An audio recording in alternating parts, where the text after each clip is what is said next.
Australia beat New Zealand by 172 runs in the first test in Wellington. As is our birthright, we pick apart a subpar performance from the Aussies. We fantasise about changes needed to be made for the second test and eulogise over the size of the thing batting at 4. New Zealand once again fall short against Australia by once again underperforming against Big Brother. The pain is real, but hey, we've all got skeletons, don't we? There's also India against England, 5th test preview in Dharamshala, BCCI contracts and those that didn't get them. There's YJB's 100th test match, Ollie Robinson's podcast, and loan deals for spinners. Will Bukowski gets hit in the head again in the Shield, and all the Shield updates. And by that, I mean, we'll be looking at names doing good things and are never going to play for Australia until this great Australian team all retires on exactly the same date. Hashtag AskTGC is about cheating in school cricket and everything else that comes in between. Sam Perry, how are you feeling about retaining the trophy that they play for, I think, in Australia against New Zealand? I feel like there's a sense of an ending, upon us. It's March 4. As the cricket season starts, or as it's kind of rounding the bend out of footy season, you can smell that jasmine in the spring. It gives way to, fresh fruit and, fresh flowers and salty air of the summer. And now it's just like, now footy's back. It's Vegas. Yeah. Some bloke got suspended in Aussie rules. That was the lead story. How many weeks? Yes, St Kilda guy. Everton weeks. Exactly. How many Everton weeks? Yeah. Goalposts going up. What's the crossover there? On suburban cricket grounds. Yeah. Goalposts starting to go up. The white paint's being sprayed. Yeah. In bathrooms. Exactly. So it does feel a little bit like last couple of weeks of school. We've got 2 main pods left before we take a little hiatus from the pod, the main pod, the long pod. I'm substitute. It's getting colder. I'm substituting a cotton boxer short when I go to sleep or a birthday suit. Yeah. For a longer, albeit thinner pant. Okay. Yep. Am I tucking my socks over the top or my pant into the sock? Yeah. You know what I mean? This is Melbourne. That's some Melbourne stuff I'm dealing with. But I'm just talking about things. You look at the aesthetic of New Zealand, of Wellington. Yeah. People in the wind shitter there. Yes. Right. there are people staying. Like cozying up, getting warm.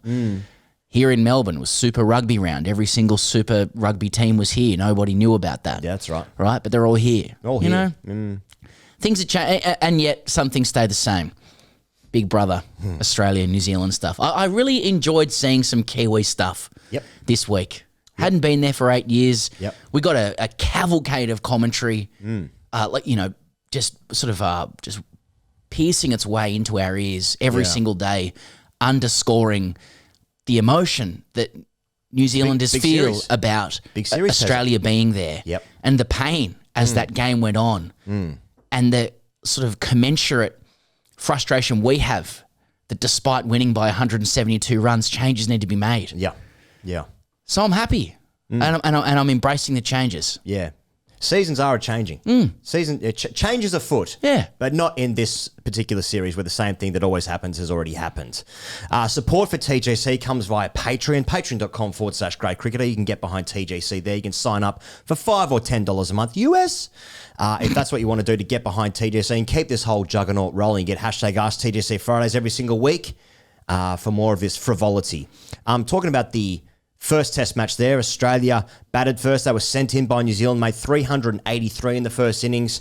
New Zealand then bowled out for 179 in their first innings. Australia then rolled somewhat for 164, meaning that New Zealand needed 369 to win, and they were bowled out for 196, meaning Australia won their game by 172 runs. Those are the scores on the doors of what happened there in the last few days in Wellington. Cameron Green, man of the match. We want to start there? We'll start with Cameron Green. A breakout performance of sorts, not even of sorts, it's his best performance playing for Australia, no question about that. I'm not sure how many tests he's already played. I reckon it's going to be something ridiculously high, something in the mould of like 25 or something like that. And it's his second test 100. He made 174 not out. He also scored 34 in the third innings of the game, took one for in the fourth innings. So contributed all round. No big bucket catches, I would say. So disappointing in terms of really closing it off. They're really rounding out as a full-bodied performance. He caught Rachin Ravindra at point. It was an easy catch, but he still saw the ball disappear into the bucket. That's true. And we know it's actually a tough seeing ground, Wellington. Yeah. We know that, don't we? Well, he was competing with Nathan Lyon for that player of the match, a gong, as Lyon kind of swept through New Zealand in the final innings there, and they gave Green the ball, and he just bowled one to Cougs that was at 145 into the deck. Yeah. Seams back into his body, just sort of in an ugly fashion. Took gloves. Yeah. And got his wicket there as well, just to underscore, I may be batting 4, but I can still sort of crank it up to 140s when needed, and then pincering the stump as he walks off as a souvenir. Not a moment too soon, given sweeping changes are required among the top order of the entire batting unit. Yeah, I'm looking at the Shield results. So any other all-rounders knocking about? Nisa in the squad, of course. Cool, obviously. It's only quickest. We were talking about this on our daily reviews, which obviously you can listen to or watch whenever you like, if that's what you want to do. If you don't want to do it, then why the fuck would you do it, you idiot? And we were talking about how it's only taken Cameron Green 3 games. He obviously played the first 2 games. He played the 2 games of the West Indies series at home. At Adelaide and then in Brisbane, and then played this game in the number 4 batting position, which is obviously hugely controversial because he's taking over, as we've already discussed, I think Australia's greatest ever number 4 batsman in Steve Smith. Other guys have done really well for Australia. You put in the conversation, maybe some guys are better than Steve Smith. You're looking at your Bradmans, your Pontings, your Borders, your Chappells, etc. What number did Chappell bat? He bat 3? Chappell debuted at 7. He was a 4. He was a 4, though. Yeah. Okay. So in terms of greatest ever number 4, Steve Smith, because Bradman batted 3, Ponting batted 3, for the most part I'm talking about. Steve Ward, lower order, same with Border. But a greatest ever number 4, it's right up there with Steve Smith. Greg Chappell, of course, have been that as well. So you're replacing our greatest ever number 4. You're going to want to start putting some numbers on the board. You know what I mean? Taking him 3 games to bat in his preferred position where he bats for Western Australia and has done outstandingly to get himself into the Australian side basically straight away. Get this bloke fucking out of Shield. Get him out of it. He's got to be hanging out with the big boys. 174 red, winning the game by 172 runs. Felt important. Also putting on a 10th wicket stand of 116 with Josh Hazelwood. Or Josh. Yeah. Anyone with that name's gone now. It's interchangeable. It's too easy. Josh English scored some runs for WA this week. He did. Shout out to Joshua Butler. On the second morning there of Wellington, so whilst Lyon has taken 10 for, that was sort of like what was needed, or it was sort of like expected in some way. If it's spinning, then your spinner's got to do that thing. On a seaming deck, sent in 174 and 34, so more than 200 runs in the game. I mean, that's all you can ask for. It's as much as you can ask for. It's the outstanding performance of the Australian summer, and I include this in the Australian summer. Warner scored 190, didn't he, in the first test at the Wacker there? No, the 60, Wacker at Perth. That was obviously a great performance. Cummins has bowled fantastically, but this is so obviously match winning. Red as well. Don't forget that. Yeah. I mean, we just have we have comically impossibly high standards in Australia. And Cameron Green has, before his career started, we were told that he was going to be better than Ricky Ponting. Yeah, that's right. And also as an all-rounder. Nobody has come into Test cricket for Australia in such a long time carrying more expectation than this guy. Even Nathan Lyon recently said, I don't want to put too much pressure on him, but he might be the greatest player of all time. I mean, honestly, and this is against the backdrop of, historically Australia struggling to produce the kind of all-rounders that we've seen, around the world. Callous. Jugs Callous. How come he wasn't Australian? Yeah. How come we don't have that? Daddy, get me that. That's what we're like. Cameron Green could match the record of guys like Andrew Flintoff and Ben Stokes and let's say Shane Watson. Okay. And I suspect Aussies will think unders unless this guy becomes one of the top 5 cricketers we've ever produced. Yeah. People aren't going to be happy. That's just right. The way the nation works. That's right. I'm sorry to the players who have to deal with that. Yeah. But that's how we maintain these standards. The whole economy and success of Australian cricket runs off the back of mediocre people in pubs being upset if you're not averaging 50 or taking 5 for. That's right. That vibration permeates the nation, and that's why we remain the best. Yeah. Do you know what I like as well? I like in because obviously he's got a great deal with MI in the IPL. He's gone to RCB this year, but Not that great a deal then. no, but I think Australians as well do like it when our boys get the big bucks, you know? Oh yeah, Like yeah. Deep down, we Yeah. like it, but It's then like- we also mock them and you know we make sure we money shame them as well. You know, Absolutely right. Coffees are on you, Cummer. Yeah, that's right. Because it sort of makes me feel like I'm getting full value, like I'm getting some of the money as well. Just like, yeah, that's right. Like where I'm The from, national coffers. Where I'm from, overseas people see where I'm from as somewhere of value. Well, you know? well, I hope we do from a tax perspective. The money goes to schools and roads and stuff like that. You mean flat decks, roads? Oh, you're talking about the suburb in Sydney? No. Next to Meadowbank. No, the road that we're trying to produce at the SCG, like to fix the deck there. For the AFL, that is. For the actual aesthetic of the centre bounce. For the new drop-in. Yeah. No, it was good. Like, it was good, the nation breathed a sigh of relief, you know, that Cameron Green's just beginning to deliver on the promise. Finally. With 174 not out Jeez, he in a made us low-scoring wait. game. Yeah, that's right. More runs in that innings than, was it Australia in their third innings? Yeah, Would that's that be right? Yeah, 10 more runs. Which I think is the main talking point of this game. Despite a 172-run victory, Let's you talk know, about how we it was underperformed. subpar. Yeah, that's right. We weren't happy. Let's talk about the failures, Mm. the continual failures. How many in the last, or during the Australian summer, only 100 was scored? Warner. Yeah. Is that right? No one scored 100? Nah, Hetty got one in Adelaide, I think. Did he? Yeah, okay. CB, can we chat? No, you're probably busy, actually. I've got a laptop here. Yeah. So, I mean, but saying that, like, we expected the Australian summer to be You want more hundreds. absolute, like, just, Montages. we wanted to be gluttons. We wanted to be gluttons course. for runs. It was going to be, like, now I've got a problem with the word feedback at the moment. Like if someone's It's destroyed. It's destroyed because it sounds like feedback. But I was expecting the Australian summer and the 5 test matches that we got to just be a feedback for me to watch the cricket Yeah. and just chew on the runs, the successes, the wickets, the Strap it in. tolls, the celebrations, the happiness that was going to give me, whilst also being disappointed in the stand of the opposition. Yeah. So couple those two emotions, but I was expecting a feedback to be strapped to my face and over the summer. That's the scans consolation we require because of the 2-speed economy of world cricket now. Which we decry when we bemoan the lack of competition. Fucks this shit. that our own nation has contributed to. Fucks this. Exactly. Where we hoard all the money. So we bemoan that there isn't this competition. Gee, I used to love when the West Indies came out here or whatever. Well, it's good for cricket, Pezza. now that they're here, I will strap the old feedback to the mouth and go to work. You know, I want at least 3 or 4 montages a game of blokes scoring runs. I want them compared to some of the greats of the game. Do you know what I need that set to? A soft underbeat of sort of steel drum stuff. Oh, yeah.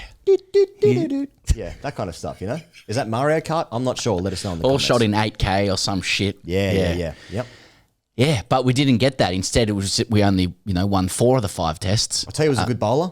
Curtly Ambrose. Wasn't he good? Tell you who was a good batter. Brian Lara. Brian Lara. Get him in the nets. Yeah. Viv Richards. Oh, I love that. Yeah. I love the way he went about it. Now, do you have a little bit more sympathy for the parochialism of our own commentary now that we had a crack at we had a look at what New Zealand's throwing up? It does help the older you get to sort of get a more global experience of what people say about travel. You know, it broadens the mind and enriches your own life. Now, just getting to experience some of the parochialism going around different countries now. It's evolving to the point of getting down to the fine art of simply turning up in a skirt and pom-poms and just going about your work and cheerleading. You know, just turning up, just getting on the mic there and going, It obviously, "Yay, my it team." obviously pays. It must work. You get to the question of like every country has its own brand of fuckwittery. No, it does, including Australia. Equal fuckwittery. Oh, we can play. I don't really see that, but yeah. No, I mean, Australia's led the way for a long time. You ask most if you did a family feud, which Scoreboard says. as I often do. Yeah. Scoreboard says. Scoreboard says. Of which country has the biggest proportion of fuckwits. I still think Australia's coming out on top. Yeah. According to most people. Which makes me feel good, being on top again. Indeed. Number That's one. right. We're allowed to. Yeah. We're good at cricket. That's right. But yeah, every country's got its own thing going. Yes. Right? Yep. India, censorship, so I won't say. Yep. Can't. can't. And IPL coming up in that. And England's doing a blind evangelism, Pentecostalism stuff. Yeah. All good. Like, it's a brand. Yes. It's a brand. Yeah. It mutates, metastasizes. It's not everyone, but those who fly the flag of the dickheads, that's how it's manifested. Very drinking the Kool-Aid stuff. Yep. Australia, long and storied history of arrogance and dismissiveness of everybody. God tier. And anything. God tier arrogance and dismissiveness, sort of a bogan snobbery. Yeah.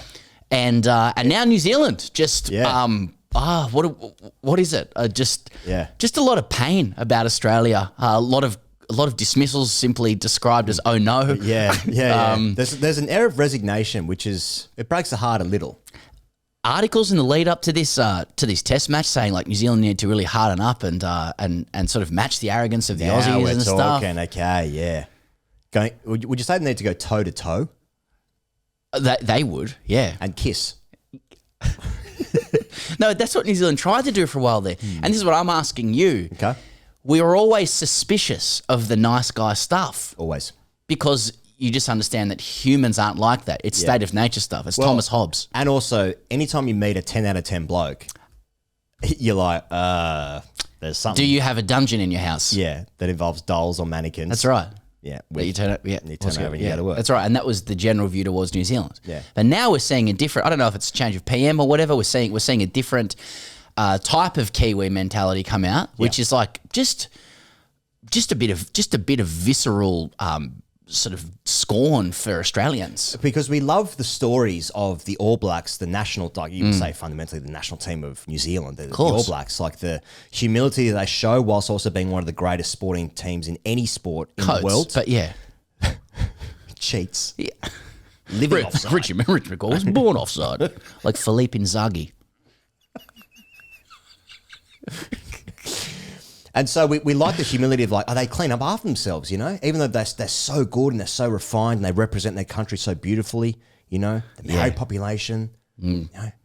Wonderful stuff. And then Is that magnanimity from Australians though? Is that, I love all the good parts of New Zealand. I'm not taking it seriously, but I love it. It's obviously, So there's a condescension. well, that's part of the birthright. Again, it's actually on the passport of the Australians. Which again is, if you didn't tune into our dailies, which is why Cameron Green was not the best performer in this test match, it was Brendan Julian. And I'm being serious. Like nobody embodied He had a great test. the casual indifference of Australians to Kiwis, which Brendan Julian is more than entitled to do given his upbringing with New Zealand. Yep. He executed that with aplomb. Great There is game. no commentator I would want there more to kind of offset what we were hearing from some of the other guys, again, who continually said, oh no, when a Kiwi Yeah, that's right. batter got out. Yeah. Then Brendan Julian. Now, we were saying on the daily, okay, you always want June there. You want June in any situation, Yes, but yep. we don't need to roll out, the Ferrari for this stuff. BJ will do the job, which I thought was fine. Sort of a Range Rover, BJ. Yeah. Now, he's going to have to turn up to the second test in a neck brace, as we've said, because he had to snap his neck so many times. He actually caused himself a bit of C3, C4 stuff. He's actually... BJ's giving himself neck stressies from having to listen to some of the gear that was going on. Yeah. But, you know... Cucumbers over the eyes at night. But at the same time, you know, because Australians fundamentally, or my experience anyway, is like, we love New Zealanders. We love... But then, you know... Are you being honest now? I'm being honest now, but then the feedback on the way back has been like, we fucking hate you guys. And it's like, why? What have we ever done? Now, the answer to that is quite a lot. And we'll be going through that at our live show in Christchurch on Thursday this coming week. Very excited. Looking forward to Very excited. seeing some faces there. Just faces and skeletons. And so it's all very confusing. But like at the same time, the New Zealand team in the last few years have actually, I'm being serious now, they've actually had a really good team. We didn't get to play, the year that New Zealand came out to Australia, 2019, 2020, our summer out here, was the year before New Zealand went on to win the World Test Championship final in India, the very first one. That was a really good team. And they were poor when they came out here. It ends up being there's a whole bunch of injuries. I think by the last test match, it was a completely decimated side. But it was 2-0 leading into that third test match of the SCG. This time around, this team that they've got right now, it's not as good as that team. But it's still good. It's still got good players. And it's like, you're turning up, they're winning the toss. Now, if I was analysing the game, they were dog shit on day one. They bowled terribly. They should never have gotten to a position where Australia made 363 in the first innings. 383 in the first innings. So Australia finished the first day at 279, I think it might have been. And then coming out for that second morning, Australia bat for an entire session with Hazelwood and Green. Southey said in the press conference after the game or in the last couple of days, he said, like, yeah, we got it wrong. We should have tried to get Green out. Glenn Phillips didn't even bowl in the first innings, and I think, that's a funny quote in isolation. We should try to get him out. Oh, okay. What was the actual strategy? That's harsh. You look at the rest of the scores, 164, 179, 196. It's a tough deck. I mean, 383 is just... Australia shouldn't... Yeah. Point being, if I'm a Kiwi fan, it's like, oh, fuck, again. Like, we're much better than this, but they never play well against us. That'd be so frustrating. They're in their own heads about it. Again, there's articles about this stuff. I was hearing the commentators talk about it. Was it tunnel stuff? Was it Champions League tunnel? Were they just looking across at the size of it and...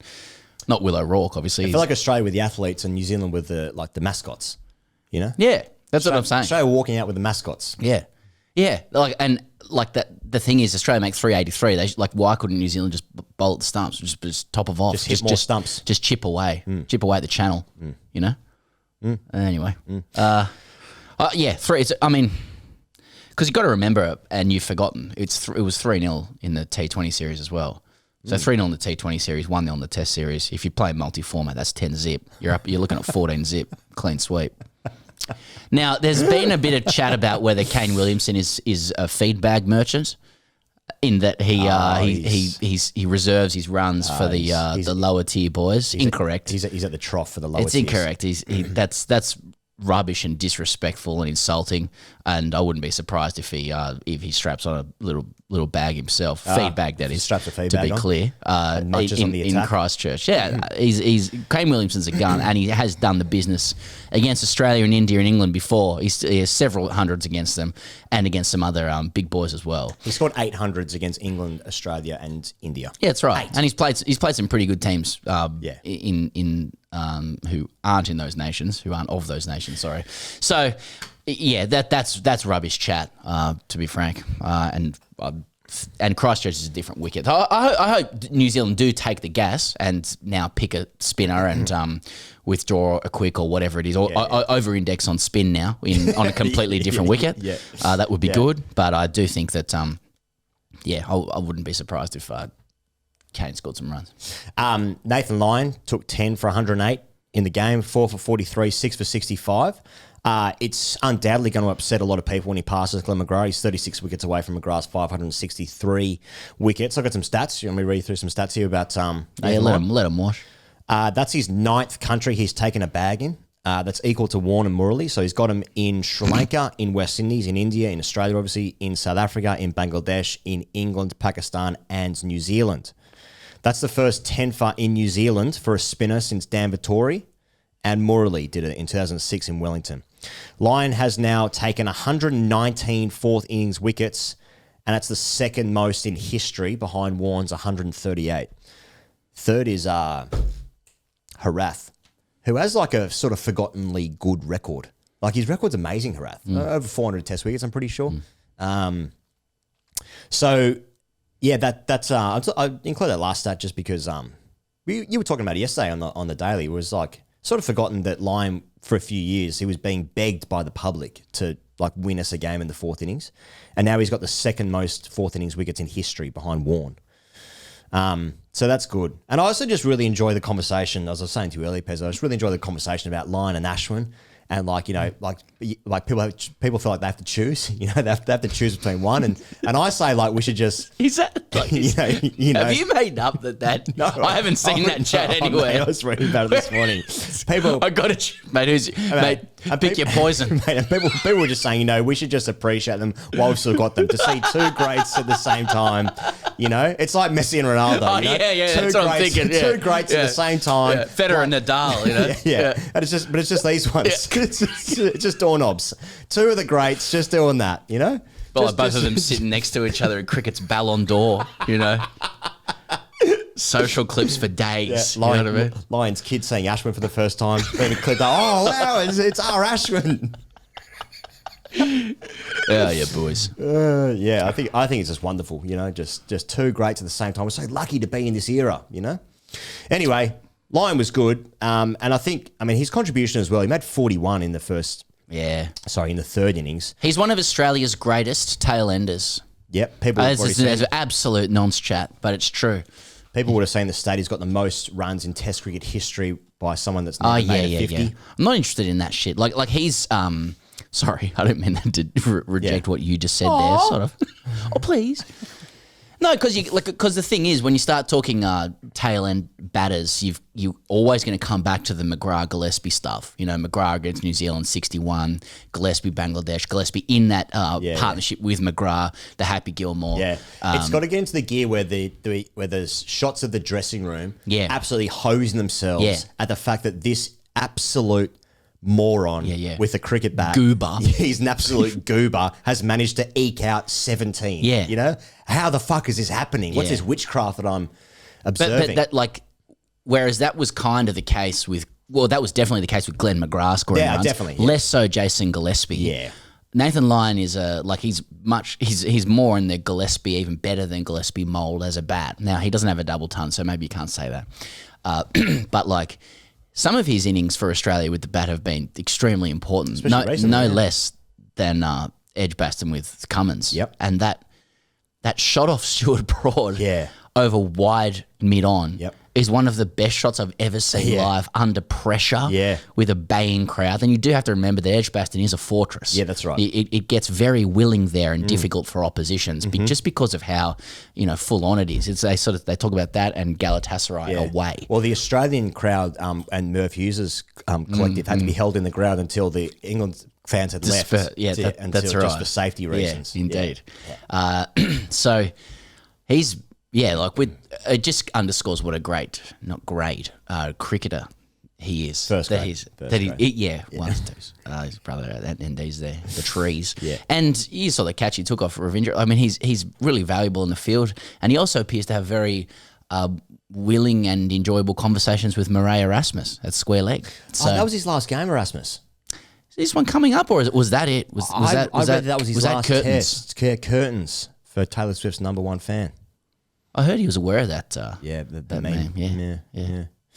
Do you want to talk about the downsides again? The lack of runs? That's what I'm here for. Okay, good. We just endured that. So we have to caveat this with none of this matters because there's one test left for 10 months, nearly. Whenever the first test of India and Australia is out here next summer. Australia needs to win this test, though. There'll be recriminations. The entire summer's over if Australia doesn't win this test. Might be important for World Test Championship. Big time. New Zealand is still ahead of Australia on the World Test Championship. Well, that makes sense. Exactly. But if Australia win this game, they'll jump them. But Marnus is just out of form, and I think every player in the history of the game has been out of form at one time or another.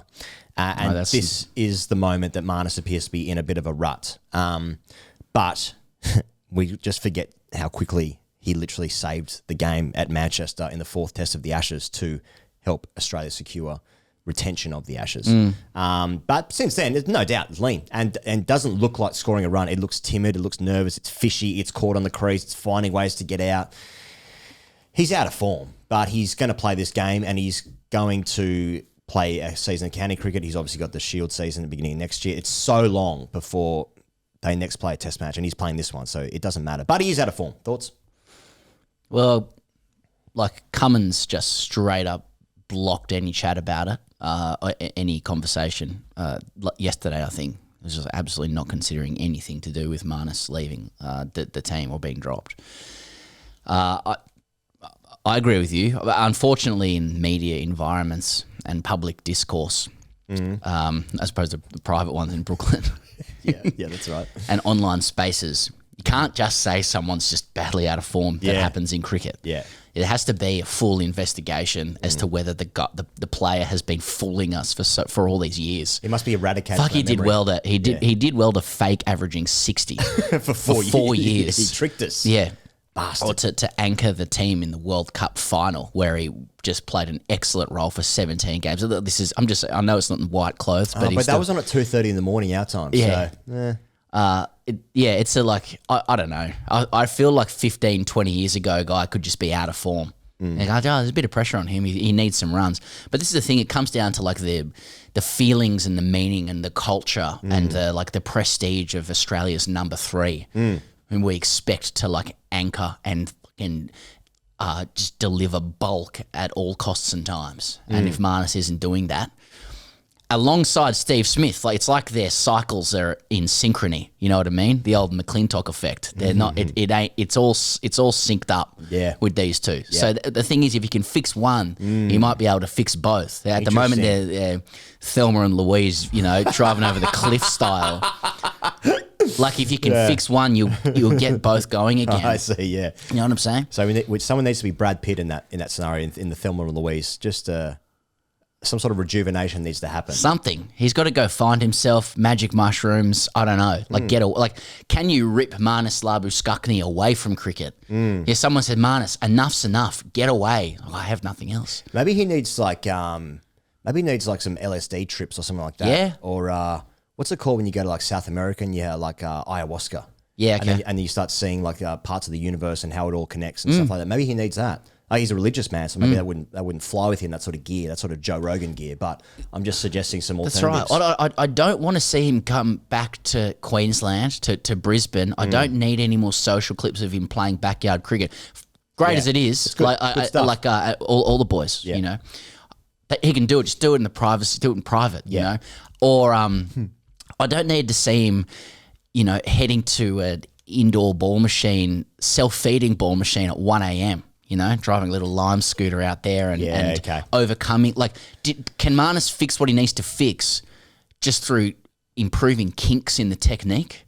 The answer is macro. The answer is spirit. Yes. You know? It's something. It's not even get the sticks out. You know, like does he like a golf course? I don't put the kid away and get the sticks out. What, your sticks, haven't you? Yeah, it's something more abstract than that for Marnus. I think it's the arts. I think it's the arts. The arts, yeah. I would be pleased if he came back learning a language. If he started to do press conference in Spanish, for instance. Yeah. If he started to film himself learning the theme music from Succession on piano. Yes. You know, that kind of thing. Opening up a different side of the brain. That's right. I think that's what he needs. Don't delve deeper into cricket. He's going to get more fidgety and finicky and he's going to start doing things. And I don't think it's investing in crypto. I don't think No. his play. It's not finance. No, because we know with Steve Smith, he's got that down to a fine art, you know, just sort of tinkering the numbers. That's how that brain works over there. With Marnus, I feel like it's spiritual. It's more of an artistic sort of side of the brain that I think needs to be unlocked to free himself from the shackles of going out to bat in concrete boots. Yes. Because his feet aren't moving. It's something to just trying to be constructive here. Yeah. With Marnus. But I mean, I just think... It's not more How old is Marnus? 29. See, you're 29 years old, peak of your powers. Australia has made the investment. You're speaking of finances. They've made the investment. Investment's been made. It was a blue chip stock, and it can remain. Yes. Okay. It might be down a little bit at the moment, but like you don't invest in blue chip number 3 for Australia for that long. It's not after and start talking about Nathan McSweeney coming in. With respect to Nathan, by the way, who is at the moment he's on 3 not out. I think for South Australia. Okay. Yeah. 3 as we go to air. 3 red. Good player, and earmarked, eyes on him. Yeah, no problem there. No, his time will come. What I wouldn't give for eyes on me. Yeah.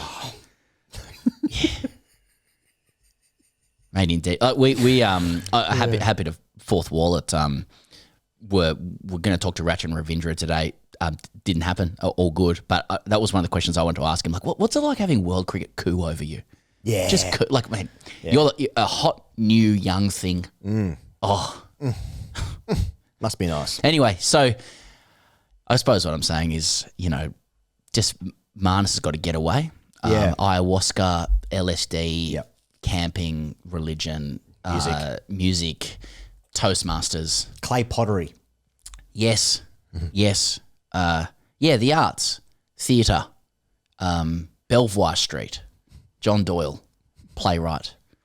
Yeah. I think the other guys... What about makeover? Like, would you like to? Could he? No, I've been saying for a while that I think Cam Green needs to get a bit more about him. You know, I want to see that. Yes. I don't want to see. I want to see him develop into some sort of like I want to see him be a bikie, basically. That's what I want to see. Or to bring out that side of him. Yeah, that's right. That's right. So I don't think that's the answer for Marnus. I don't think I don't want tattoos on Marnus. I don't want flashy ink on my number 3, for instance. I don't need a shaved head for Marnus. I don't think that's what he's about. It doesn't make sense to me to unlock that side of him. That sort of criminality. You can get those Bolivian personality tests though, where you do have one of 9 traits that you get.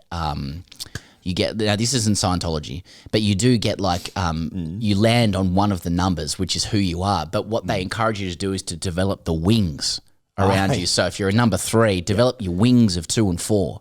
I'm just wondering about that with Marnus. You know, like is there for Marnus? It's like it's more about the relaxation side of things, right? With Green, it was neck tattoo, bikey, sort of stuff. Yeah, that's right. Yeah, shaved head, shaved head, Romper Stomper, Hell's Angels. Hunter S. Thompson. Yeah. That kind of like start read batting that in a book. red bandana or a blue bandana, Indeed. whichever Bloods or the Crips he That's was. right. Rolling Stone. Right. Whereas Marnus, it's kind of like develop some wings around piano playing. Yes. You know, something that opens up other parts of your mind. That's right. That's right. Get away from the cricket nuffery. Yeah, he doesn't need more balls thrown at him. Do you think he might see it that way though? I'm going to double down on the nuff stuff. Maybe, and that might be the only way he knows. See, I fear that what he thinks at this stage of his life is like, I know the answer, more cricket balls. More I have cricket. 1,000 balls, make it 2. I'm not eating enough cricket balls, metaphorically speaking. I worry that his answer will be, I'm just going to keep playing forever until I sort it out. Because maybe I it's not think that. this game fucks you so hard emotionally. And I think, now I'm being serious, I think he has lived the game so much and he loves it. He clearly loves it more than anyone else, and that's his thing, and that's all good. And you sort of like that in your number 3, don't you? You love that he's a cricket nuffy. We've always encouraged that, so are we being inconsistent? Yes. So now he's obviously got Rebecca, his wife, and they've got the family going, and he's got the religion. He's got all that packaged up in his life, and I feel like for the first time he actually might need to step away from the game, and that's going to be the most foreign. Step away from his family and his religion. He needs to go for a pack of cigarettes at the corner store, and then maybe don't come back to run away for 3 to 4 years. That's right. Head up to Arnhem Land, do some legal aid. He comes back in a 5-day growth, even though he's been gone for 3 years. Not a big shaver. beard? He comes back in a beard, and he goes, "Honey, I'm home. I've been abducted by aliens." No, I think he needs to take time away from the game because I think it's. Can he? No, well, I don't know if he can. The thing is, you're a keen golfer, right? I like. Yeah, you're a keen like it. golfer. The trend is that, so all good. And that's who I am. There are and the social stuff. But like, there are times when you're in the bunker and you're like, I'm never getting out of here. I'm gonna be here until I die. I'm pretty good out of the sand, but I take your point. How do you do it? Is it just sort of opening up? Yeah, he's got to get your wrists It's through an it. angle. Yeah. Yeah, it's very. I looked simple. at an Insta reel about it. I play bunkers like Mark Waugh talks about bowling off spin. Yeah. Okay. But I take you understand what I'm saying theoretically. I've seen others struggle out of the sand. Yeah. Okay. Like David But you know, like Hasselhoff. that's right. Tell you what, yeah, sorry. Marnus is in the bunker. Yes, he's in the bunker. And look, Marnus will just be like, I know, I've been in here before and I know how to get my way out. Hitler's a lot of alcoholics say that as well. Right. Okay. Well, actually, that was in West Wing. Anyway, I see. so I think we'll probably solve that for Yeah. Marnus. Steve Smith, he think- averages 58. He can do what he wants. I think with all the others, that being Khawaja, Smith, Head, there are so many credits in the bank. I wanted to talk about credits in the bank. Okay. No, because that's what all this is about. Yeah. It's stocks, it's credit, it's the extension of the line of credit. How do you accrue the credit? Because- how much credit does Travis Head have? I mean, I'm not saying he's anywhere near close to running out. I think he is one of. Now, he's got popularity credits as well. Because not only has he won the game, 2 of the biggest games in the past couple of years for Australia, that being the World Test Championship final and the World Cup final. And he's so popular because he like chips in with like wickets and it's funny and he does celebrations and he's got a moustache. Like I think he's one of the most popular cricketers in like a generation. I know he's got like a sort of a Booney-esque motif about him, but only in like he's becoming like this cult figure. And like, so I don't think he's anywhere near a conversation even. But I mean, this is part of the broader point. These like the team just keeps winning more and more and more. So like the team has team credits as well, and the individuals have individual credits like Smith. I mean, like, fuck, Smith could play for 2 years, not score a run. He's like, Smith, he'll figure it out. So start talking about his hands again. That, like, I don't think that, like, anyone's in any danger of anything. And also, they're hardly playing. So, like, that's why I started this with, like, it's all redundant because they're just going to play until they don't want to play anymore. But I don't know. Do you feel differently about Head, for instance? No, I just find the concept of credit interesting, like who gets it and why. But I mean, the reason why people talk about Marnus and Steve Smith and stuff like that, it's sort of sad, I think, in the sense that we've beat New Zealand by 172 runs. It's funny that people are like, well, I don't know, you know? Yeah. Where are we at? You know, do we have to start having a look at this? But it's because there's a two-speed economy in cricket, and what people, I think, are really saying is that going to pass muster? I wouldn't know what that means. I just know it's a saying. It's a farm thing. I thought it was about English batter Phil Mustard. Yeah, it's Colonel Mustard. Anyway, is that going to pass muster when we're playing tests that mean something around whether we're good or not, of which there's only a couple of games. Like we basically have India home and away, England home and away, and that essentially decides whether we're good or not at cricket. And because India's coming out, we haven't beaten them the last 2 times. That's the question. It's like, can these like indomitable bowlers carry the batting team or continually carry the batting team when we're playing against guys that can actually make you pay for the continued errors of the batting side? But I would just wonder, like, who's waiting in the wings? Who's around? We'll talk about Ollie Davies later, but then it's also hard to know because, like, the degradation of the Shield is such. Like, it's been played in different times of the year now, split seasons. That it's hard to figure out.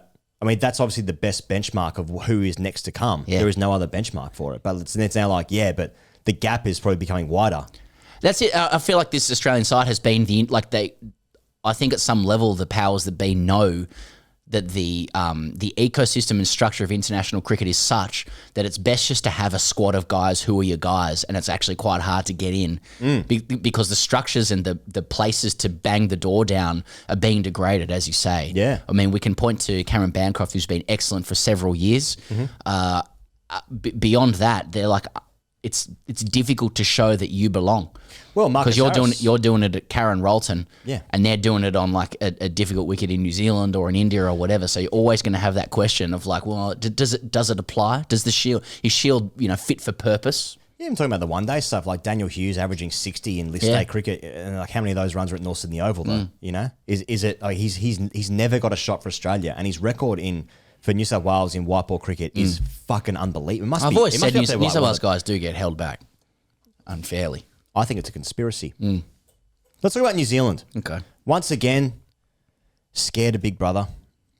And what about this? Now, this has been since usurped with this information, but I like this from Alex Malcolm, ESPN Cricket Info, talking about Wagner returning. Tim Southey said this: we haven't had a lot of discussions as yet. We'll see how Will scrubs up. That's Will O'Rourke, who did a string. The physio hasn't sort of put a time frame on it or how bad it is. We'll just wait and see how Will goes over the next couple of days. I'm sure there'll be an update in the next 24 hours. He then kept on saying, we obviously have to go and make a decision on who comes in and what role we sort of see that playing out in Christchurch. Wagner's had a great reception here over the last week where he got a couple of moments on the field, and obviously he's been a fan favourite for a long time. Now, Ben Sears has been called up for Will O'Rourke this morning. New Zealand coach Gary Stead said there had been no consideration for calling back Neil Wagner. Also, as an aside, Devon Conway has a small fracture on his thumb and he's going to miss the start of the IPL for CSK. So obviously Conway's out of this whole test series, which is a shame. Anyway, I just found it funny that like Wagner obviously announced his retirement. Thierry, that was actually, I think, just happened after our last show. I think might have been last. No, we got it. We got it on air. Oh, that's Remember? right. Yeah. Oh, that's right. That's right. Because Aaron Cox. Because Goxie sent it through. Yeah, we have little lines in different places. That's right. Anyway, so and then we saw Wagner sub-fielding. He was on the bench. He was helping out. He was bowling in the nets before the game. He got on the field sub-fielding, and then a bloke gets in and he's like, "Oh, should we call him back?" Cummins was like, "It might be the shortest retirement of all time." I cannot believe that he's not one of their best bowlers, Wagner. I mean, there's obviously conversations about planning for the future, that sort of thing. Anyway, Sears comes in, and I guess we'll have a look at what the deck is. Now, you were telling me that the deck doesn't. It's a graveyard for spinners. Christchurch, is that what it has been previously? Well, they also said that Basin Reserve had no history of spin either. So Yeah. I don't know. Though, as far as I understand, I mean, just like a lot of, I don't know too much about Hagley Oval deck, and I refuse to know too much about it. Why would I, as someone talking and covering cricket, why would I do any research on that? It's my right as an Australian to go in with full ignorance, expect that the team knows what's going on, and that they will make no tactical blunders like the home side did. So I don't know, other than to know that it's a different deck. So, I look forward to learning about Hagley and what he did to have an oval named after him. likewise. It'd be good to do some history. I can't wait to go, by the way. We're off on Wednesday. I know. Yeah. So, no, it'd be good if, all the selection decisions were based on what happened in the last game in different conditions. Yeah, that's right. New Zealand, though, must feel like it's odd, isn't it? Because they were just, New Zealand at no point were in the game. I mean, like, even after winning the toss, maybe then they were like, we're in for it. That's not what commentators said. No, Australia left the door open a few times if New Zealand were going to do something extraordinary. But I don't think New Zealand had control of the game at any time. Sure. I mean, just the amount of drop catches. I mean, you even look at the third innings late on day 3. Lyon came in as night watchman, and then he faced the last ball of the day, and he was dropped by Southey at third slip. Lyon then goes. He was on 0 at the time. Then goes on the next morning to make 41 and top score for Australia. Now, maybe if that didn't happen, maybe something else would have happened. Maybe Australia would have ended up being only 300 in front instead of 369. And then they still win the game by 100. I'm not sure. I think they were so far ahead of that game. Anyway, the point being, there was obviously the calamitous run out with Kane Williamson in the first innings, running into Will Young. Ratchin Ravindra hits a half volley, the point for third ball or something like that, or for a duck anyway. They were just so unders, New Zealand. They're capable of so much more. And I say that non-condescendingly. They do have good players. And they are a good team. But, fuck, they just keep finding ways to just not be even remotely in the picture against Australia. I mean, maybe we're just going over old ground here, tunnel stuff, but... I think that pretty much sums it up. Yeah. I think they're a better bowling lineup with Santner in there instead of Kuggeleijn. Oh, for pure cricket perspective. From pure cricket perspective, yeah, I can't believe that he's the next best. I say he's got some wheels, but it's the attack looks samey. With him, it's 4 right arm quicks, is that right? And Ravindra can bowl a little bit. But it's just a bit samey. I'd play Santner at 3 and 1, better balance, and you got some spin if you need it. Santner bats okay as well. Yeah, he's a good cricketer. Yeah, but I don't know. It is funny thing about New Zealand in that respect. It wasn't so long ago you're talking about Bolt, Southey, Wagner, Jamieson. Yeah, that's a different prospect. That's very good.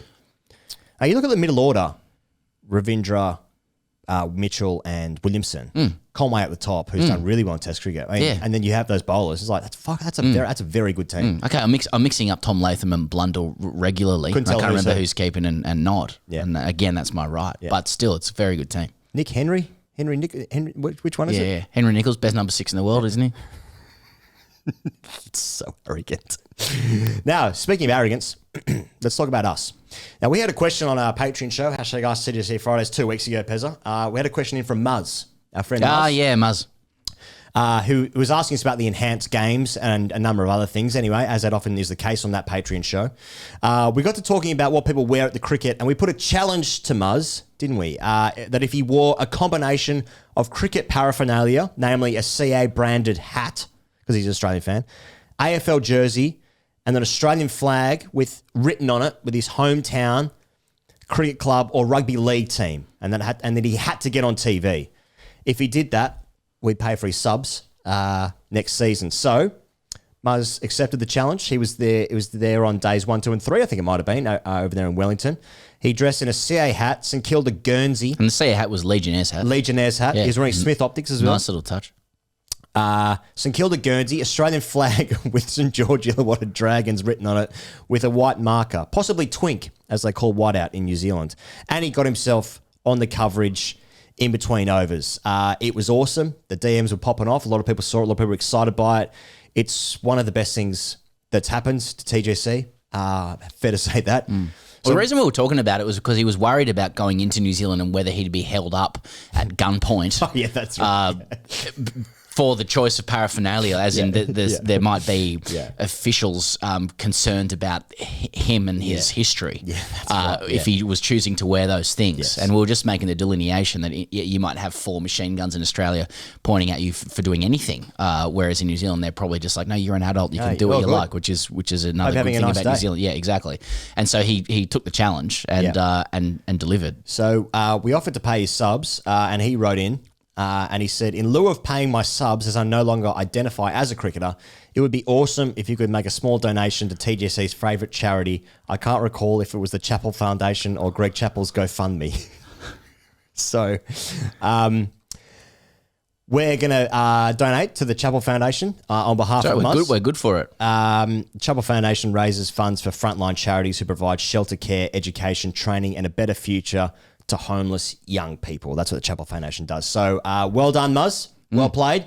I doff the old cap there. I doff my Legionnaires cap to you. You've done well. Got to say, people might be thinking now that there's some kind of PR angle to this. There really, really isn't. Like, this isn't a case of, if you wear this and there's some kind of earned PR for TGC for something and we'll pay money into charity. You're sorely mistaken. You're actually believing that TGC has any kind of strategic impetus to do things like this. This is really just kicks. This is people who are excited to see someone dress up with as much, a pastiche of noncery as possible, and get a little kick out of it and get on with your day. Maybe exhale through your nose and move on. So if you would like us, we're good for it. If you're going to do that, like if you want to take up the challenge, your Ironic Nonce challenge, then you're very welcome. So just to be clear, that's an AFL Guernsey. Can it be an NRL Guernsey? It can be the other way around, The contrast of 2 different codes is important. So you can wear an AFL Guernsey or an NRL Guernsey. It has to be one or the other. You have to have a comically large Australian flag. And on the flag, you have to write in a marker, like obvious to people who can see it, the name of your NRL, AFL or local cricket club. Could be your hometown as well. But it has to be in contrast to the Guernsey you're wearing. Yes. So if you're wearing an AFL Guernsey, it has to be a rugby league club. Yeah, you can't be wearing like a Richmond Tigers AFL Guernsey and then say Richmond on the flag. You also have to wear official Cricket Australia or formerly ACB merchandise as a hat on your head, and then you have to brandish a comically large flag on TV for people to see, and it has to be done in a way that leaves people thinking, what the fuck's going on here? Is this appropriate for this person to be out in public? Now, the thing is, that might sound very elaborate, and you'd be correct if you thought that. But the fact is, Muzz did it. Muzz actually did it. There was no Smith Optics integration. He was just wearing them. He truly was just wearing them. If you do that, if you wear those things, the Ironic Nonce challenge, we will pay for your subs if you're a cricketer, or we will donate the equivalent amount of subs to a charity of your choice. Now, let us know how much subs cost. I didn't really pay in the last couple of years, sort of high-grade stuff. But although I think you have to do it through Play HQ now, don't you? Otherwise, you're an asterisk. Hey, what if like 10 people would do this? Well, it will be really funny. I mean, that's the thing. We'll get a whole. Hey, listen, if someone is going to their suitcase, and they're going, mate, this is fantastic. I'm going to get my subs paid. Yeah. And they're prepared, like they actually own an AFL Guernsey. They own the Cricket Australia merchandise. They have it. They're going to buy or own a large Australian flag, get white out, twink or a white marker, and then go walk into the ground with it, and then get on TV. Yeah. Fair play. We're paying. You're concerned now. I'm just concerned how many people consume this show and like, yeah, I'm doing that. Well, put us out of business. If you make this show, put us out of business. But tell us a charity of your choice as well, and we'll back it up. All right. That's just kicks. People have got in touch and said, you should actually do this for like, no. Have they? Yeah. You were there. We're not that calculated. Yeah, but people have been like, you can actually make something happen here. And it's like, I'd do that if we were smart. Yeah. But I think that's against the spirit. Just, I don't know. I'm going to take this moment, Pezza, to ask you if you ever get frustrated that you can't watch certain live sports events because they're not televised in the country. I actually do, yeah. Here's an example, Pezza. Now, this Sunday is Liverpool-Manchester City in the Premier League. Now, I consume that via... I'm just talking about the legality of talking about this. Optus Sport in Australia. Now we're going to be in New Zealand, so if I don't think I can access that in a foreign country. So, So you're saying if you were to investigate other options. yeah, so what I have to do is I have to get a VPN and then set my location to Australia. Well, and no, then I there was someone will own the rights in New Zealand to that. yeah, no, but it'll be a subscription, won't it? Yeah. So, but I already have a subscription to Optus Sport. So what I'm going to do is I'm going to get a VPN because I've got a NordVPN. Okay. And I'm going to set my location to Australia, therefore log into my Optus account and then watch the game like that. That's how I'm going to do it. And that's why you need NordVPN. If you want to grab your exclusive NordVPN deal by going to the custom URL in today's show notes, or you can listen to these words, nordvpn.com/TGC. He goes, what do you get? Here's what you get. You get a huge discount off your NordVPN plan plus 4 months for free. It's completely risk-free with Nord's 30-day money-back guarantee. nordvpn.com/TGC if that's what you want to do. Okay? NordVPN. Let's keep it going because Pajero's still with us. Yeah. Can you believe it? Can you believe it? As I said last week as well, you know, today isn't about you.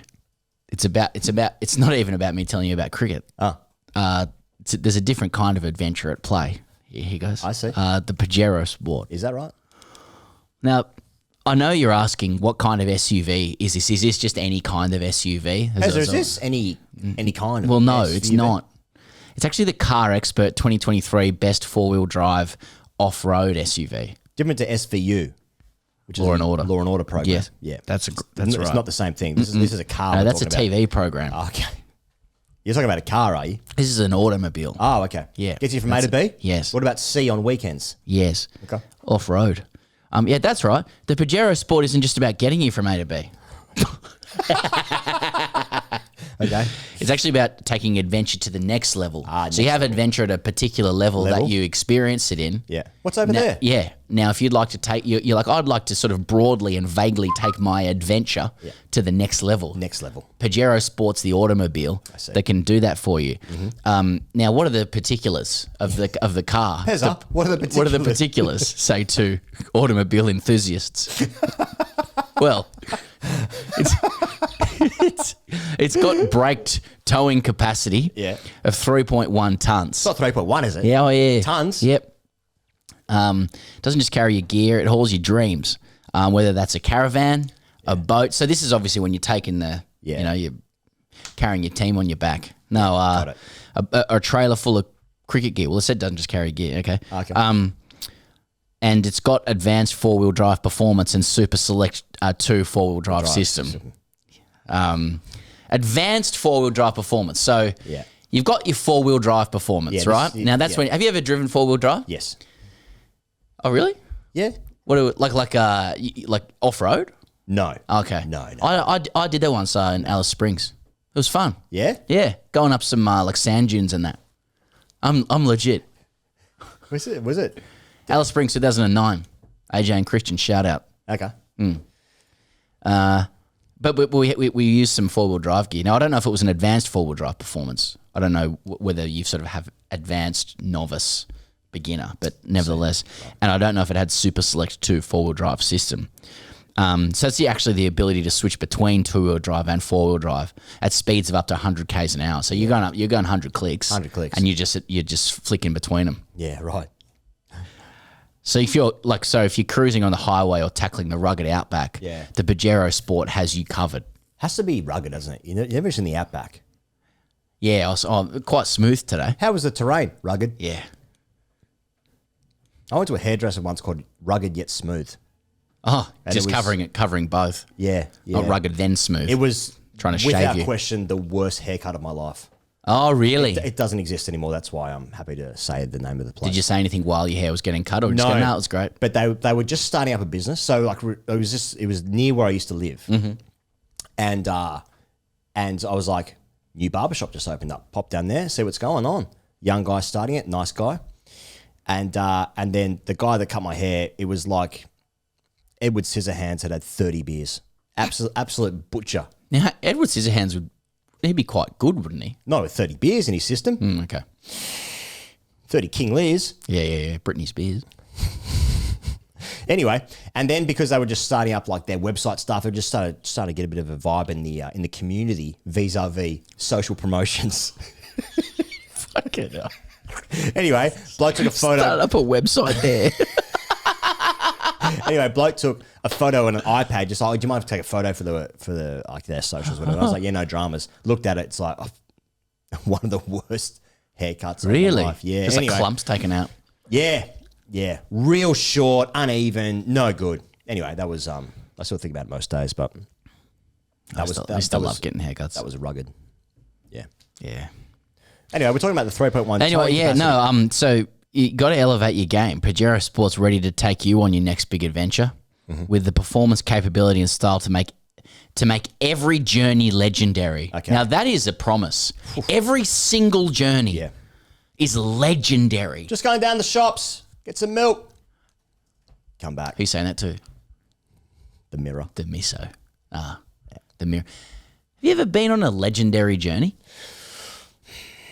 Legendary. Fuck, that was legendary. I was I used to go to Blues and Roots Music Festival with my mates for a period of 6 or so years there, and we would always get a like a big van or some shit. And my mate drove the van into a drive-through bottle-o and just squeezed the car into the bottle-o. Yeah, right. So the hot, like probably top, I don't know, fifth of the car, like the top part of it. Yeah. It was just completely stuck in there, just went in there. And we must have been near like Lennox Heads, Brunswick Heads. I can't remember exactly where. And let me tell you, I reckon we're talking about like a 10 a.m. in the morning, 11 a.m. in the morning. But already a couple of blokes set up at the bar, like the adjoining bar of this bottle-o. Greatest thing they'd ever seen. Just blokes walked out. Someone just went home, fetched a hammer, and just started hammering the car out. Oh, and that needed to happen. Yeah, right.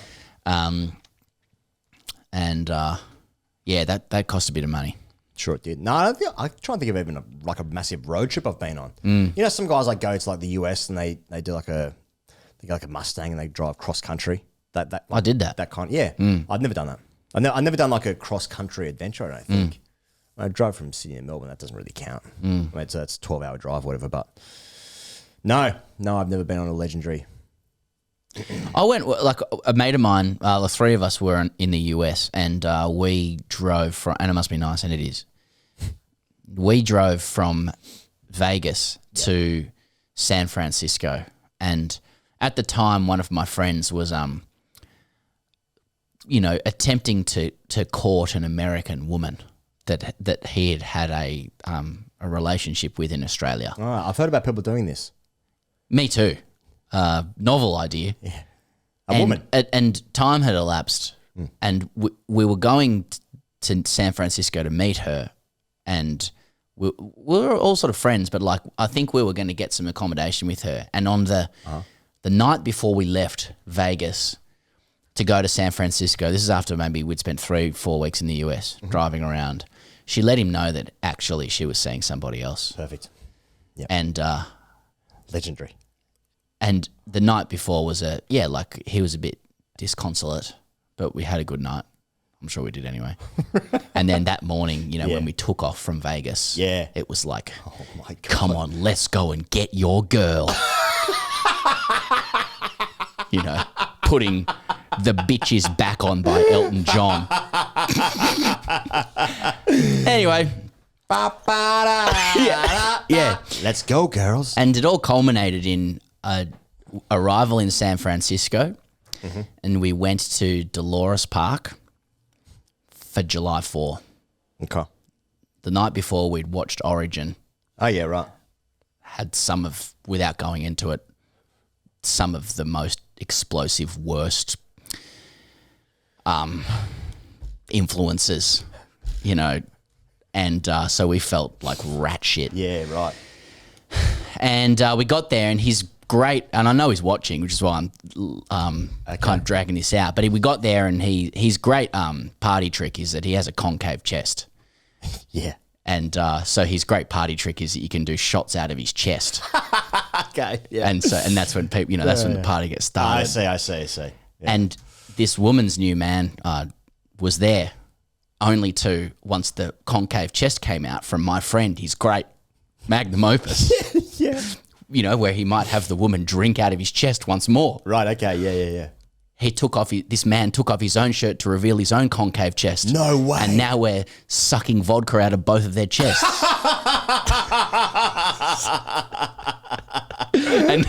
and they're married now with children. I see. Well, it was just meant to be. Yeah. Love you, Macca's. That's not. Hey, take your adventure to the next level with Yeah. That's it. Pajero Sport. I think so, yeah. India versus England, 5th test. Here's some news. KL Rahul still not fit. Okay. He's actually in London, seeing a specialist. Result? Oh, okay. Yeah. Bumrah On the back West in. End. He's on the West End. That's just a joke between Pez and I. Don't worry about it. Yeah, India. That's to do with nugget rays. Don't worry about it. That's a different thing. That's to do with nugget. So, KL Rahul, what did he have what did he have? A string? It was a quad. He had a quad. He's always had a quad because he benches. He squats. He's got a big squat. Squatting. Anyway, Jasprit Bumrah has come back in. He obviously was rested or withdrew from the 4th test match squad, but he's back in for the 5th test. What does that mean? I don't know. I guess time will tell. Haven't seen actually a lot of news heading to this game for the Durham Charlotte test, which starts on Thursday night. Starts on Thursday. Johnny Bairstow, though, is going to play his 100th test match, Pezza. Yep. Here's Michael Vaughan saying his things in the Telegraph. Johnny Bairstow plays his 100th test in Durham Charlotte, and I'm delighted about that. It's a great triumph of resilience, and even in terms of sentiment, I believe that if you get to 99 caps, you deserve the moment of your 100th. However, you can't escape that he could miss out on his 101st. He hasn't played well enough across the 10 tests since he's been back in the side, especially in India. He's obviously injured for a long time because he snapped his leg, which no one really talks about how that happened. But on the golf course there, and he played the Ashes. He played the 5 Ashes test match. This will be the 10th test here. I played all 5 in India, and it hasn't really quite worked out in the same capacity. He averages 36 over his 99 test matches so far. He's got 1200s, yeah. I mean, we were talking before about like Bairstow's. I mean, we're talking legacy here with a guy who's played 100 test matches. It's an amazing achievement. So well played, YJB. Ups and downs, ins and outs. He's just a completely mercurial cricketer. One of the best white ball players that England's ever produced. One of the best white ball players in this generation of players across internationally, you would say. T20 record, played in the IPL with great success. The test record, an interesting one. Obviously, we kept for heaps of those games, averaging 36. That's okay, but expectations of average goes down when you've got the gloves as well. Yeah, that's true. But I think I get the feeling Michael Vaughan's right. I mean, the next test match they play is against the West Indies. They've got 2 tests against West Indies at home. That'll be in, I guess, June or whatever that'll be in the UK summer. So interesting to see what the makeup of the side is there. But yeah, he's going to get his 100th cap. So well played, YJB. I think, you don't select yourself. I think if you get 100 tests, that's an incredible effort. It's also testament to the ceiling of the guy. Deeply dynamic cricketer. He's had some incredible... Dynamic's good. Yeah, he's got some... that season a couple of years ago against New Zealand, South Africa was it as well? Could be wrong there. We just couldn't get out. Just yes. Bulk hundreds deluxe. Yeah. As you say, white ball cricketer par excellence. Great with the gloves. But also, yeah. If Harry Brook was available, Bairstow would probably drop out. I think that they will pick him in the summer because, they're playing who they're playing. They're at home comforts. He's the absolute spirit animal of Bazball. They'll back him to just go and entertain people again. Really entertaining cricketer when he gets going. Yeah. Heaps of funny stories about him. He's loved by his teammates. And I think on the occasion of someone's 100th test, it's worth celebrating all that they are, rather than just being idiots on the internet. Poring over, where it sits in the annals of other guys who've played 100 tests. He's done some great things for England. So yeah, fair play to him. So that game starts on Thursday, obviously.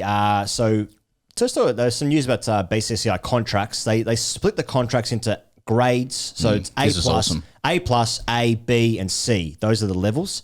So in grade A+, Rohit Sharma, Virat Kohli, Jasprit Bumrah, Ravindra Jadeja. I love this so much, man. Grade A is Ashwin, Shami, Siraj, KL Rahul, Shubman, Hardik Pandya. Grade B is Sky, Rishabh, Kuldeep Yadav, Aksar, and Jaiswal. Interesting. Grade C, Rinku Singh, Tilak Verma, Gaikwad, Shardul Thakur, Dubey, Ravi Bishnoi, Jitesh Sharma, Washington Sundar, Mukesh Kumar, Sanju Samson, Arshdeep Singh, KS Bharat, Prasid Krishna, Avish Khan, and Rajat Patidar. So that means that there's no Ishan Kishan or Shreyas Iyer. And apparently, as I've learnt this morning, Jurel, who did so well last game, and Sarfaraz Khan could join the grade C category if they feature in the final test against England in Dharamshala. You have to play 3. The criteria for a grade C contract requires players to play a minimum of 3 tests or 8 ODIs or 10 T20Is within the specified period. So, but no Shreyas Iyer, who actually was playing literally in this series, and he scored 100 in the World Cup semi-final. He's been injured. He's had a back. I think he actually featured in the semi-final of the Ranji Trophy in the past week. But that is bizarre. He's been the guy for a little while, and now he's not on any grade level for the BCCI contract. I feel like there must be more to it. Sonny Gavaskar has written articles and spoken about in defense of Shreyas Iyer, saying like this guy's good. He'll come good. But that's a huge omission. I would have thought Shreyas Iyer. There appears to be some difference of opinion around the impact of his injuries to his performance. I think Shreyas has been claiming that he's in pain from injuries, and I think the assessment of the official India team is that his injuries are not that bad. It's very Daniel Sturridge. Yeah, exactly. Now, what Shreyas needs to know to his benefit is that if he spends time out of the game, he will become Marco van Basten. Yes, as Daniel Sturridge did. That's right. Mate, I think Shreyas he's worth keeping around. Yeah, you know. The Ishan Kishan issue, I don't know enough about it to talk about it, and that's going to frustrate people. Something to do with international cricket, wasn't it, or making himself available for some shit or something? Yeah. Well, let us know in the comments. That's the best you can do. We're going to talk about Shreyas Iyer, who literally scored 100 against New Zealand in the semi-final. When you were just talking about just before, they made 400 in the semi or 390, whatever. 104 off 70 something. Yeah. But then he scored 2 other hundreds, didn't he? Well, I mean, they all did, except in the last game. That's true. They all did except for the last game. Yeah, the one that mattered. Yeah. We lost 5,000 subscribers. Weren't even that rude.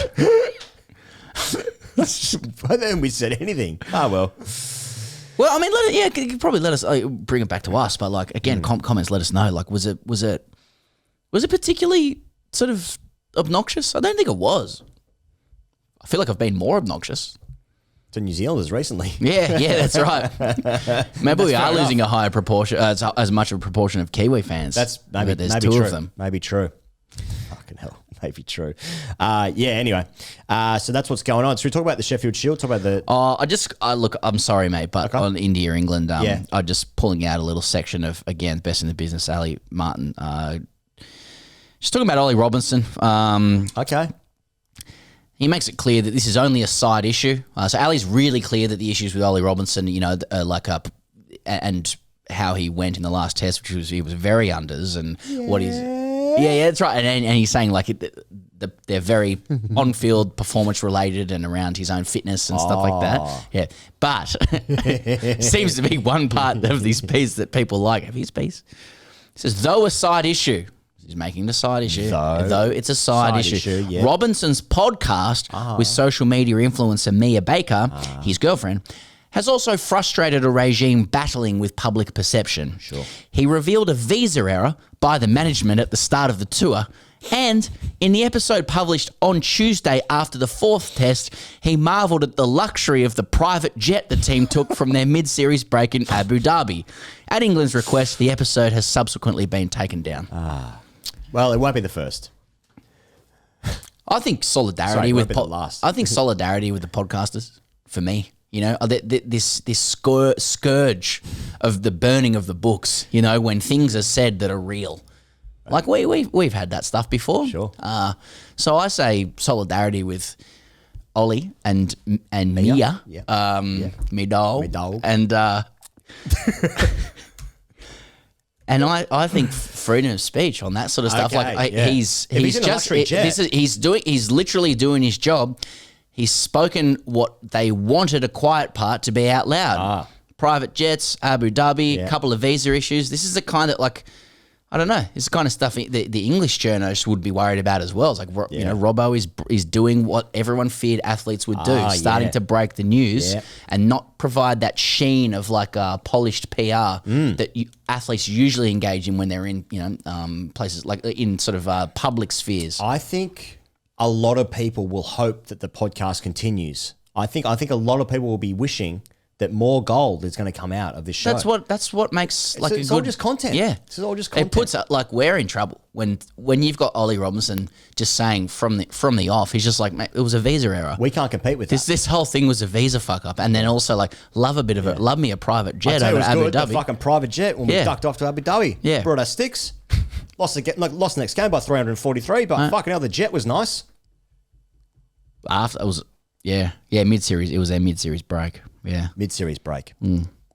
but they took it down. But now we want to find it, you know, and there'll be people out there who can do that. It's actually only bringing more eyeballs. Exactly, Streisand effect. Goal. That's actually Oh, it's been taken down. Where do I find it? exactly. And he'll have it in the back. He'll have it. And see, now he's got nuclear codes. What did That's all you Kyle ever need. Jamison say and Dan Christian talk about? And then they were playing for RCB. What did they say? Yeah, exactly. And where can I find that? Exactly. People did find that somehow. Yeah. It's not like a Chinese website, wasn't it? Oh, well. Well, we've got it in our unlisted videos. Well, that's encouraging people to hack into that. Yeah. They won't find much. Sheffield Shield. Okay.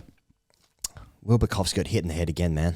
Against Tassie by Riley Meredith. Here's what a statement from Cricket Victoria said. Bukowski, who walked from the field, is being monitored by medical staff. More information will be provided at a later stage. This is what Puck said on the Vic State Cricket podcast recently. He said this: I sort of link the mental health stuff back to my first concussion, which was when I was about 15 or 16. I have a lot of concussion symptoms that over a 7 or 8 year period actually never subsided. You just sort of got used to having them in a way. The brain's pretty amazing and can find ways to adapt. I would fail concussion tests in the exact same way every single time, regardless of whether I'd been hit in the head. And that was over a 7 or 8 year period.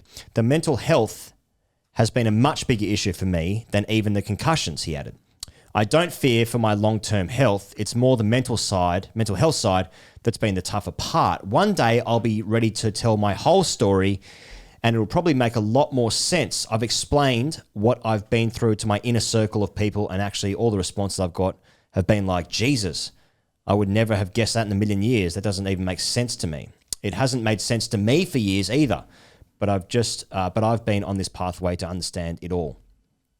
So that's some of the background from the horse's mouth, I suppose, with Puck. But fucking hell, man! I mean, like I've had people messaging me even about this, like that it's like, and like basically all the commentary around it is like it's so it's so sad. I feel like people are not necessarily annoyed. They're not annoyed, but they're like, oh fucking hell, this has just got to stop.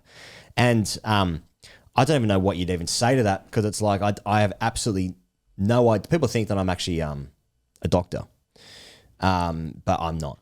So I can't really comment on the health side of things. But but you know what I mean? Like so many people are like, oh fucking hell, man! Like what's going on? Like how long can this keep happening? I mean, I'd find it hard to believe that whatever head knock this is, 12, 13, 14, whatever it is, they can't be like proper concussions every single time. Otherwise, like Victorian cricket wouldn't let him play. Like from a legal perspective, they wouldn't be allowed to let him play. So there's obviously, therefore, in my head anyway, there's more to this than what I can understand or what the public understands. And I think Will sort of alluded to that just there, and in that statement through I think he's made it really clear. the Vic State Cricket podcast. So I mean, I don't know what you say, but it just seems to me on my news feed, he plays 1 or 2 games and it happens again. And like the weirdness of such a good player, such a good cricketer, getting hit in the head like every second time he plays and has to go off the field. That is at the very least bizarre. Don't know what else to say about it, man. I don't know. It's just people are upset for him, I suppose. Yeah, I think he's made it clear that when you see him get hit in the head, we're not just talking about a guy that's getting concussed, and that's the long and the short of it. That, as you say, there are times when it happens where the concussion is not the thing that's happening. Yeah. But to your point, nevertheless, we are, there's just going to be like a pub talk about it, which is a compliment to Will because people see what a talent he is and what he can offer us in our lives. Yeah. If he was playing for Australia, What can that do for me? Exactly. We can walk in and out of rooms, see some numbers that we like against a name, exhale through our nose and get on with our day. And so they're going to, people will just take what they know into that kind of situation. And what we see regularly is him getting hit in the head. And this particular one off Riley Meredith looked quite ugly in the way his knees nasty. buckled and whatnot. And so, naturally people will worry about his health, and about his head there. But I think he's made really clear on a couple of public sort of utterances that that it's a little bit more complicated than that, perhaps positively or not. I don't know what the latest one means for him. You're into the realm of like speculating over somebody's medical situation, and we just don't know.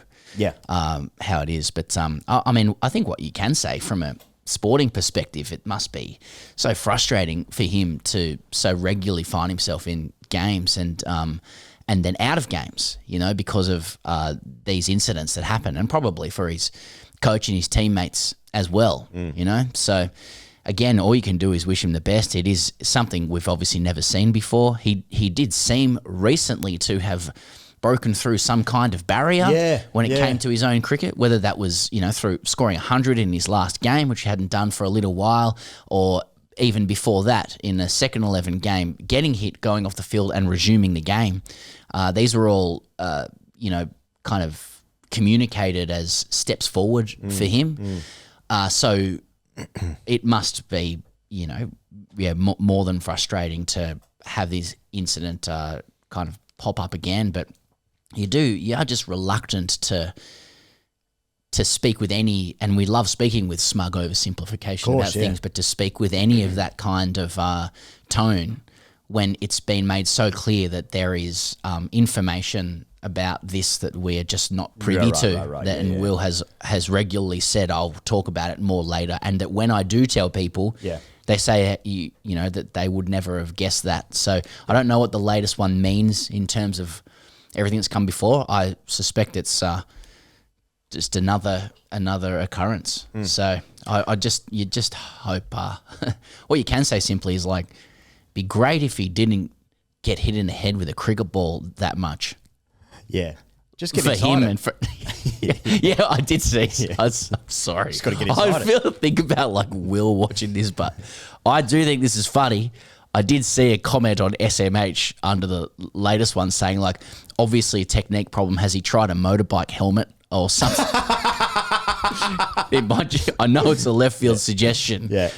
So I think I did. Junior 176. Peter Bruckner, and I'm paraphrasing here, I think it's a former Cricket Australia team doctor, noted that it is true to say that pre-helmets there was less incidents of balls hitting heads because players had back and across techniques and they weren't as keen to get on the front dog, if you will. But today with the technology of helmets, you don't get hit on the head as much. You do get hit on the head more because people will just go for it a little bit more, and techniques have changed. Yeah. Well, what happened? It was in this game. There was actually a great game. So it was Tassie against Victoria. It was in Hobart. Tasmania now atop of the Sheffield Shield. There's one round left, so there's also two games happening still as we're recording right now. It's Western Australia, Queensland, and South Australia, New South Wales in Sydney, and the other game's in. I actually don't know where it is. I think it might be in Queensland. No, I don't know. But in that game, Tassie and Victoria, so Will Sutherland took 5 for 73 in the first innings. Tassie out for 240. Then Victoria out for 106 in their first innings. Tasmania then hit 307 thanks to Bo Webster's 167 red in the third innings of the game. Now, old Slug, 840 runs this year, averaging 70. Bancroft is next most runs with 704 at 50. That's obviously a great season.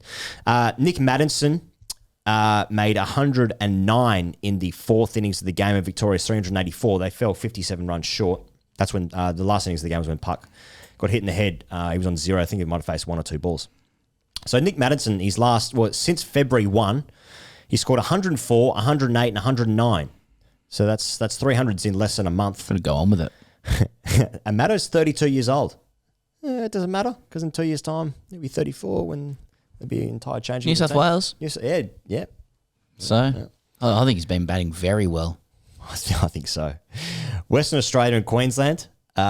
Queensland, they need 450 or something like that in the final innings. The game's happening right now. They're 4 for 80. They're 4 for 80, so the game's over. All right, Western Australia will then, they're going to leapfrog. Vicks, yeah, okay. So at the moment, there's still one game left to be Tasmania, Western Australia at the top. Anyway, Jaden Goodwin, Murray Goodwin's boy, 115. Xavier Bartlett, that's the name you might remember. 5 for 64. Yeah, okay. And Josh Inglis has hit 136 and 47. Just put a bit of pressure on the current wicketkeeper, maybe. Maybe not. Maybe not. they like Carey. They like his gloves. I like Gary. Me too. Hey, what about South Australia and New South Wales, Pezza? Looks like New South Wales are marching towards a victory there. Have you got the live score there? 2 for 80, South Australia. Okay, So I wouldn't say. Okay, well, New South Wales made 510 the first innings. Dan Hughes, 114. Ollie Davies, 116, batting at 7. Okay. Oh, very interesting. New South Wales players doing well. That's interesting. Yeah. Another 100 for a New South Wales player. Where's he in the queue? Next. Yeah, I'd say he'd be close. Yeah. Get him in. Travis Head's got to go. Marnus. Yeah, Marnus. Yeah. Marnus looking over his shoulder at Ollie Davies. It seems mean laughing at Ollie Davies, but... No, he's 6. He batted 6. Oh, he batted 6. My mistake. Yeah. Is Greeny batting 7? Chris Green? No, Jack Edwards was 48 for Jack. Now, wonderful. I know Slug's got 800. Now 70. Now there's an all-rounder right there. Yeah, Jack Edwards 48. A very successful season for Jack Edwards. Interesting. He'd have to be breathing down the Mitch Marsh. So Bo looking over his Webster, shoulder. so Bo Webster can bowl offies and medium pace, and he's hit 840 runs at 70 this year. But I like Jack. I like Jack Edwards. Chris Green 63. Greeny, now, Red. a couple of greens in the side. Yeah. That's something for the eyes there. So, Chris yeah, well, Green. oh, yes, please. There's a few things better. Oh, Daddy, can The I have eyes. some more? Yeah, just a walking cucumber over the eyes. And Hughesy as well. And Nick Maddinson, 100 on. That's What are you interesting. saying? Who else?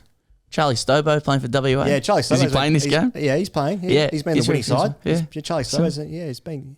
I saw Menenti for South Australia. Oh, scored some 70, runs. yeah. Yeah. Well, Oh, interesting. yeah. Nathan Lyons. He's a friend of Nathan Lyons, actually. Yeah, that's true. Yeah. Yeah. Nathan Lyons, dummy half, goes pop. There you go. Hashtag Ask TGC. That's it. That's the shield wrap.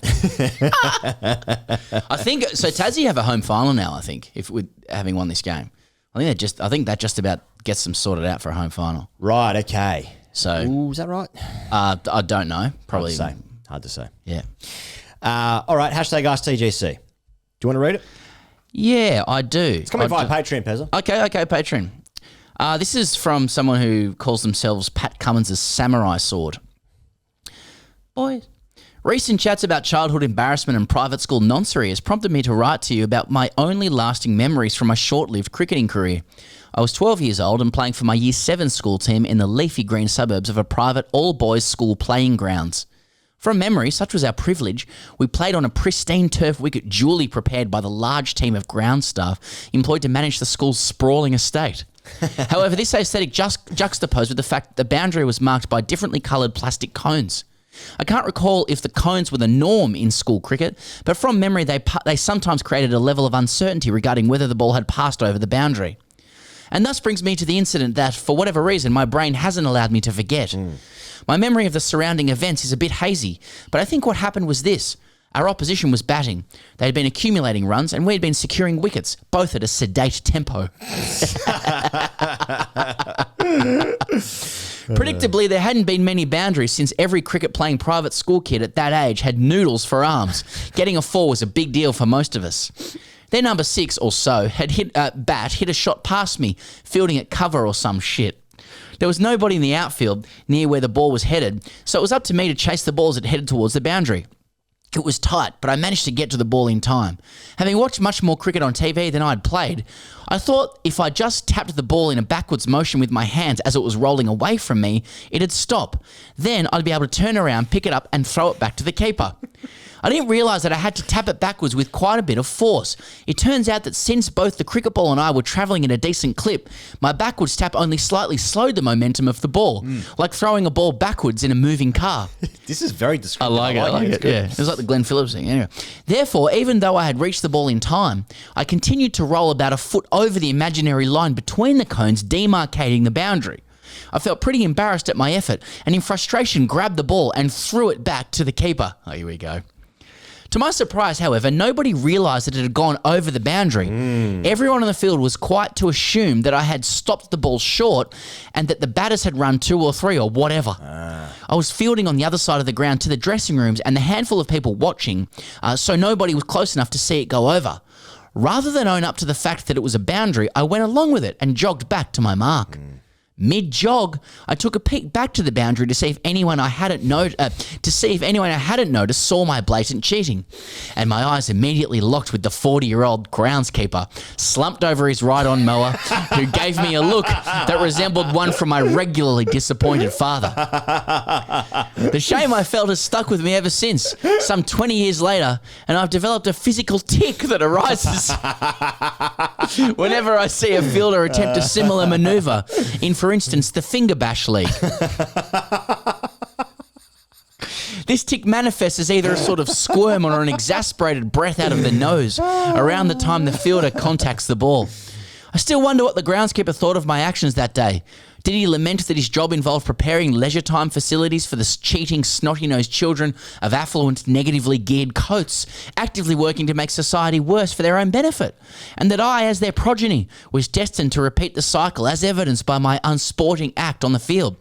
Or maybe he wasn't even watching the game and was just people watching whilst waiting for the game to end so he could have a pint of milk with the umpires. My questions are in the following terms. 1. Have you developed any of your own tics or visceral reactions that occur when watching a particular cricket phenomenon? 2, how do I get over this? The game ended up being one of my last ever organised games of cricket as I focused my lack of talent towards other pursuits. So exposure therapy through going round again isn't really an option 21 years later, nor is redeeming myself through acts of kindness on the field. My only other memories of playing cricket was between the ages of 8 and 12, and that was being scared of the ball and having a backstop when I wicket kept. Is the solution to simply quit watching cricket and completely avoid any triggers to my PTSD? Yours in complex emotional baggage, Pat Cummins' samurai sword. Okay, that's an interesting one, Pezzo, because... Yeah, really interesting. Okay, first of all, we need to say, like, put your milk out for Murray as a testament to his glittering umpire career. Okay, yeah. So just any social media posts of put your milk out for Murray, and we'll get that up on the... Not saying we'll pay for your subs. Not saying... No. But I think we need to start the hashtag milk out for Murray. Okay. You can do that from the personal. Anyway, now this is an interesting one where I wouldn't usually recommend that someone goes back into cricket. Oh, well, he has said he's ruled that out as an option.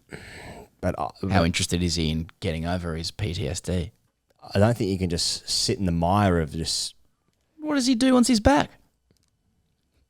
Doesn't cheat for a bit. Still there. He's just in between. It'll happen again. Yeah, but he gets a chance to redeem himself. But don't you Maybe think... he gets a chance to do it again and again and again and develop such a litany of cheating episodes he can't even remember which one fucking sets him off. See, I think what's most likely he normalises it. Is the groundskeeper was so fuck-eyed that morning, as most groundskeepers are on a Saturday morning, having to turn up and just mow a ground for some snotty-nosed, private school, limp-wristed, noodle-armed children. Then you know, like that groundskeeper was not paying attention. He was barely... Yeah. But that groundskeeper represents Pat Cummins' samurai sword's consciousness. It's a very interesting point from a consciousness. Conscience. From a psychological perspective. Yeah. Was it the act of the groundskeeper being perceived to judge him that caused him to worry? Or is it him worrying about himself? Because he didn't seem to have a fucking problem if no one saw it. Yeah. Yeah. If no one said... So if he got away with it. If he's trade, even- trade if he- following the wood stuff, Pezza. Yeah, if he's trying to, he's trying to assuage a guilty conscience only because he got caught. He's only worried because he got caught. He's trying to come across here like he's a man of conscience. But he's only worried about his fucking perception. He's probably taken after his dad, Yeah, that's right. which will serve him well in life. That's just a pragmatic way of going about your life. Yeah. Get away with any cheating that you can. Would you go into the Olympic Games and run 100 meters in 8.9 seconds and people would be like, you're the best ever, fully knowing that you're juiced up to the eyeballs? As long as no one saw you. Or would you show remorse once it was, revealed that you'd been injecting horse steroids Yeah. into your quads? Or however it works. I want to just quickly pick up on an irrelevant, unnecessary nuance of this. That Finally. when, I'm sure you'll have experienced this. I'm curious about the fact that he's unleashed one of his greatest all-time throws only when knowing that the ball's gone for 4, believing everyone else did, and he's just thrown it out of anger. And I just presume it's just landed right over the bails. Yeah. So he had no performance anxiety about it other than just his own anger. Because he writes very neatly in a very polished, lawyerly manner, almost here. And just I'm sitting underneath this is a real coat. Yeah. No, Well, he went to private school, he so- plays he plays his best cricket when he's angry. Yeah. And there's no performance issues, and he is prepared to cheat so long as nobody sees him. I haven't really come close to how he gets over this. I mean, I would probably. I mean, one thing you could do practically, if we accept that his only issue is that he was caught by somebody, he could just seek out the groundsman. Now, the groundsman may still be alive. The groundsman's 40 odd. Now, what he needs to understand is if he at age 15 or 16 here, or he's 12. So if he at age 12 thought the groundsman was 40, that groundsman was probably 25. Yeah. Yeah, that's why I said he's hungover as fuck. Exactly. So the groundsman's, if this was 15, 21 years ago, the groundsman's in his 40s now. Yes. So firstly, seek out the groundsman. The school will have records. You're probably, got access to that kind of stuff as a moneyed class landed gentry noodle-armed cuck. Alumni. Yes, school alumni. So seek out the groundsman and just ask him. Weird thing is though, there was no groundsman in 1997. It was just the ghost of girlfriends past. My girlfriend came back in a dream as a groundsman slumped over a ride-on mower. Because he cheated on his girlfriend Oh, when he was yeah. in year 7. Yeah.